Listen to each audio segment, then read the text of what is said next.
Hello, আসসালামু আলাইকুম। সম্মানিত ভিউয়ার্স, কেমন আছেন? নিশ্চয়ই ভালো আছেন। এই পরন্ত বিকেলবেলা বাংলাদেশের প্রত্যন্ত গ্রাম অঞ্চল থেকে মোশাররফ সাজ্জাদ অফিসিয়াল চ্যানেলের পক্ষ থেকে আপনাদেরকে জানাই প্রাণঢালা শুভেচ্ছা ও অভিনন্দন। আজকে আপনাদেরকে নিয়ে এসেছি গ্রামের প্রত্যন্ত একদম সবুজ মাঠের মধ্যে, যেখানে প্রতিনিয়ত বৃষ্টির পানি জমে বর্ষার আগমনের বার্তা দিচ্ছে এবং মাঠগুলো সবুজে ভরে যাচ্ছে এবং সুন্দরের পসরা মিলিয়ে মানুষকে বিনোদন দিচ্ছে এবং বাংলাদেশের বর্ষার আগমনের বার্তায় তার পুরা লক্ষণ। প্রিয় দর্শক, আপনারা দেখতে পাচ্ছেন আমরা এসেছি গ্রামের একদম মেঠো পথে। আপনাদেরকে হেঁটে হেঁটে নিয়ে যাচ্ছি আজকে সবুজ মাঠ দেখানোর জন্য। দেখতে পাচ্ছেন একদম গ্রামের মেঠো পথে, যেখানে রাস্তার দুধারে বর্ষার পানি জমেছে এবং জোয়ারের পানি একটু একটু করে আসতেছে এবং দেখতে পাচ্ছেন ছাগল দুই পাশে বেঁধে রেখেছে, কারণ অলরেডি মাঠের মধ্যে পানি এসে গেছে।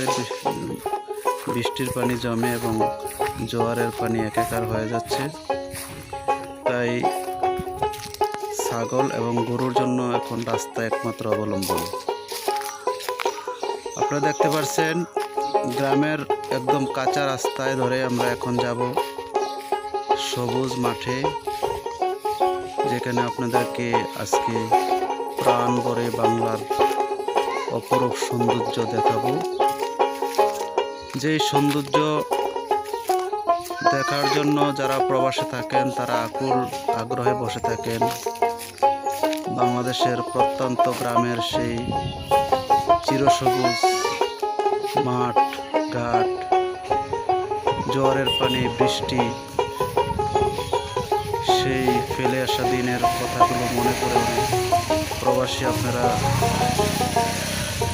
হৃদয়ে রক্ত জ্বরে যেই বাংলার সৌন্দর্যের কথা কখনোই বলতে পারে না, সেই মাঠে আপনাদেরকে নিয়ে এসেছি। আপনারা দেখতে পাচ্ছেন আমরা এখন মাঠের মধ্যে এসে পড়েছি এবং মাঠের সবুজ ধানের ক্ষেতের মাঝে যে আইল আছে, আইল ধরে আমরা এগুচ্ছি এবং আপনাদেরকে মাঠ ঘুরে ঘুরে দেখানোর চেষ্টা করতেছি।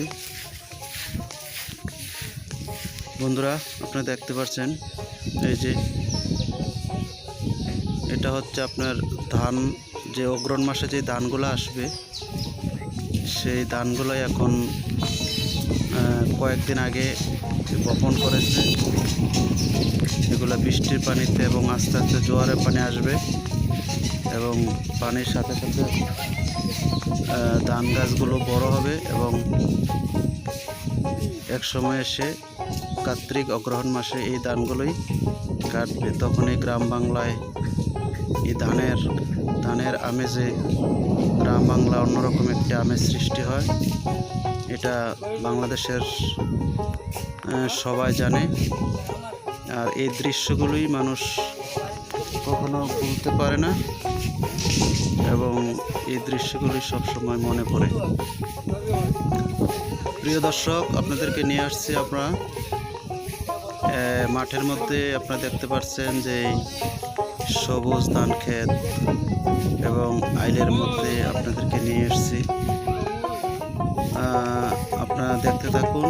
আশা করি বিশেষ করে যারা প্রবাসে থাকেন তারা এই দৃশ্যগুলো প্রতিনিয়ত অনেক মিস করেন, অনেক স্মরণ করেন।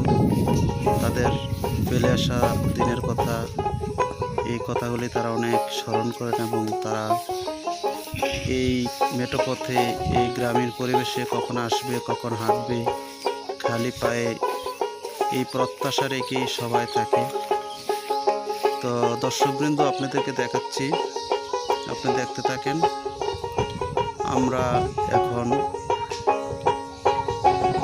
ঘুরে ঘুরে আপনাদেরকে সবুজ মাঠ, সবুজের প্রান্তর দেখাচ্ছি। যদিও যারা আমরা বাংলাদেশে এখন আছি তাদের কাছে হয়তো হাস্যকর মনে হতে পারে যে এটা তেমন কি ব্যাপার। আসলে যারা প্রবাসে আছেন বিশেষ করে, তারা বাংলার সেই মাঠ, সবুজ প্রান্তর, ফেলে আসা সেই ছোটোখাটো